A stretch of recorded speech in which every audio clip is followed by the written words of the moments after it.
જોવાની જવાબદારી તમારી.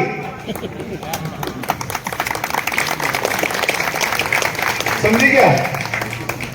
આ વિસ્તારને આપણે જે પણ આપી શકીએ એ ભારતીય જનતા પાર્ટીની સરકારે આ વિસ્તારના વિકાસ માટે ખૂબ આપ્યું છે ને હજુ પણ સુવિધાઓ આવવામાં જ છે. આ સામે પ્રાથમિક શાળા હતી, એમાં તમારા બાળકો હવે પ્રાથમિક શાળામાં ઇંગ્લિશ મીડિયમનો વિભાગ ચાલુ થઈ ગયો કે નથી થઈ ગયો? એ પ્રદ્યુમનભાઈ આભારી છે, એનો આભાર તો માનો. તમારા અહીંયાના એક શિક્ષકે ખાલી ધ્યાન દોર્યું હતું પ્રદ્યુમનભાઈ નું, અને પ્રદ્યુમનભાઈએ એ હુકમ બી કરાવી કાઢ્યો. આપણી નગરપાલિકા અને તમારી જ નગરપાલિકાની હાઈસ્કૂલ અહીંયા આવી ગઈ કે ના આવી ગઈ? આ વિસ્તારનું તમામ ક્ષેત્રમાં પાણી હોય,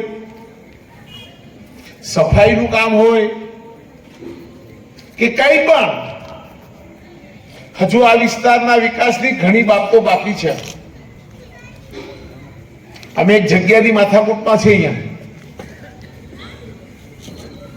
પ્રધાનમંત્રીની સાગર યોજનાની એવડી મોટી હોસ્પિટલ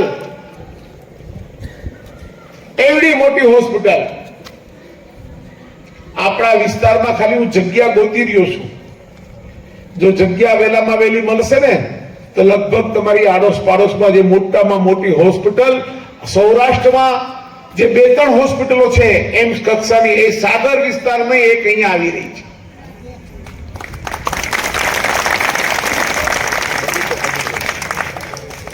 આ સિવાય એ બધી તો પ્રાથમિક જરૂરિયાતોનો ભાગ છે. મિત્રો, આ વિસ્તાર વાંધા સાહેબ, હું તમને અહીંયા આ વિસ્તારની વાત કરું તો અહીંયા માત્ર કોડીનાર શહેરના જ રહેવાસીઓ નથી રહેતા. સમગ્ર કોડીનાર તાલુકાના ખૂણે ખૂણાના ગામથી અહીંયા લોકો આવીને વસ્યા છે. અને હું તો ત્યાં સુધી કહું કે પાડોશી સૂત્રાપાડાના પણ તાલુકા વિસ્તારના લોકો પણ અહીંયા આવીને વસ્યા છે. હું તો વ્યક્તિગત બધાને ઓળખું છું, પણ આ કોડીનાર એવડું દરિયા દિલનું શહેર છે કે બધાને સમાવી લીધા છે. અને આ કહેવાય તો સાહેબ હું હતો, અમારું મફતિયા પર પેલા કહેતા હતા, તો આ બંગલા જાઉં ત્યારે બાજુ આ સમૃદ્ધિ મારે કોઈને નથી કહેવા જવાની. સરકાર સીધા લાભાન્વિત. હું અહીંયા બેઠા છું, એમાં મારે એટલું જ પૂછવું છે, સરકારનો ભાજપ સરકાર જ્યારથી ગુજરાતમાં આવી ત્યારથી લઈને આજ દિવસ સુધીમાં અહીંયા જે લોકોને, કોઈને હોસ્પિટલમાં, કોઈને સ્કૂલ સ્કોલરશીપમાં, કોઈને કોલેજમાં, કોઈને મકાનમાં, કોઈને પ્લોટમાં, કોઈને કોઈ ઘરમાં એક સહાય તો મળી હશે કે નહીં મળી હોય? હાથ ઊંચા કરો, ખાલી જેને મળી હોય તો ઊંચા કરો. આ સાહેબ જો તમે ક્વોન્ટિટી, આટલું કામ અહીંયા થયું છે. સરકાર કેટલું કામ કરે છે એની તમને બાબતો કહી. સરકારો અગાઉ પણ હતી અહીંયા. આપણે જોયું તો અહીંયા કે કોઈ પણ પ્રસંગ આવે તો ભારતીય જનતા પાર્ટીના કાર્યકર્તાઓ અને આગેવાનો અહીંયા હંમેશા આ વિસ્તારની મદદમાં અને સેવામાં તત્પર રહે છે. મને હમણાં જ આ નગરપાલિકાના માજી તાજી બધા લોકો એવું કહેતા હતા કે આ વિસ્તારનો બગીચો, ખૂબ સુંદર મજાનો બગીચો આ વિસ્તારને પણ આપી રહ્યા છે. જે આપણો સ્વામી વિવેકાનંદ પાર્ક છે ને, આ તમે જોયો ને આપણો, ત્યાં સરદારનગર, આપણે ભાઈ તમે આવો છો ત્યાં સ્વામી વિવેકાનંદ બગીચામાં ફરવા આવો છો ને? હવે તમે કોડીનાર ગામને કહેશો કે તમે અમારા બગીચે ફરવા આવો. અમે એનું પ્લાનિંગ કરી રહ્યા છે. કોડીનાર શહેરની અંદર તમે જુઓ, આખો સિંગોડા નું રૂપ બદલાઈ રહ્યું છે. સૌથી નાની નગરપાલિકા આપણી નગરપાલિકા નથી, આપણે વિકસિત નગરપાલિકા, બરો નગરપાલિકા કહેવાય. આખા ગુજરાતમાં સૌથી પહેલો રિવરફ્રન્ટ બની રહ્યો છે. ખાલી એક કટકો જોવો હોય તો આપણી ભાજપના કાર્યાલયથી સોમનાથ મંદિર સુધીનો એક પીસ બનાવ્યો છે આપણે પુરુષની. આવો જ આખો આપણો નદીનો કિનારો ઠેઠ મહાપ્રભુજીની બેઠકથી લઈ અને દુધાળા કોડીનાર શહેરની હદ આવે ને ત્યાં સુધીનો આટલો સુંદર રિવરફ્રન્ટ કોડીનાર નગરપાલિકા બનાવી રહી છે. શહેરની એક એક સુવિધા માટે અહીંયા તત્પર છે.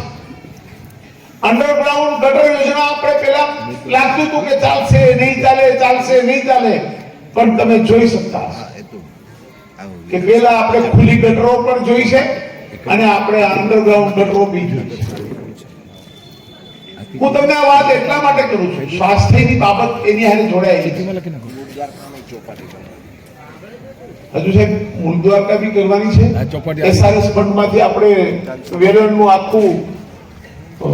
આખું તળાવ એ અને ચોપાટી આખી આવડી ક્યાં આખા જિલ્લામાં નીકળી. કેટલા પ્રોજેક્ટો અત્યારે ચાલી રહ્યા છે મિત્રો. હું તમને એ બધી વાતો કરીએ આપણે તો ઘણી વાતો થાય.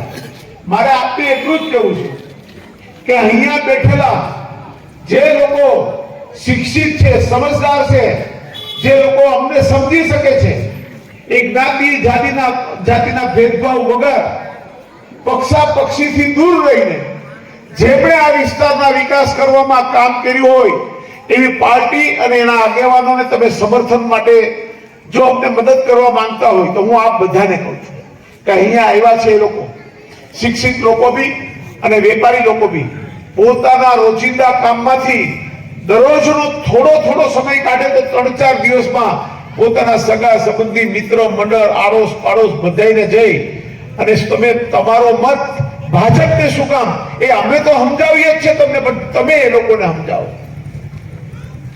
તો અમને ખરા અર્થમાં અમનારો પણ ઉત્સાહ વધે કે અમારા વિસ્તારમાંથી આ વિસ્તારમાંથી અમને તમે દર વખતે લીડ આપો છો. પણ કોંગ્રેસ પક્ષના લોકો એવું માને છે કે ગરીબ વિસ્તાર અમારો છે. એ અમે સાબિત થવા નથી દીધું આજ દિવસ સુધી. મિત્રો, હવે અહીંયા કોઈ પણ સમાજના લોકો ગમે ત્યારે આવીને વૈસા છે, ગમે તે ગામના આવીને વૈસા છે. કોઈને 100 મીટરનો પ્લોટ છે તો 100 મીટર એના 200 મીટર કરે છે, આ છે તે છે. અમે કોઈ દિવસ કોઈને કઈ નથી કીધું. અમે જે અમને જગ્યા મળી એમાં રસ્તાઓ બનાવ્યા છે, સુવિધાઓ બનાવી છે. તમને આ બધા એમ કહેશે કે કોંગ્રેસ પક્ષ આવીને બધી વાતો કરશે કે ભાજપ શું કર્યું.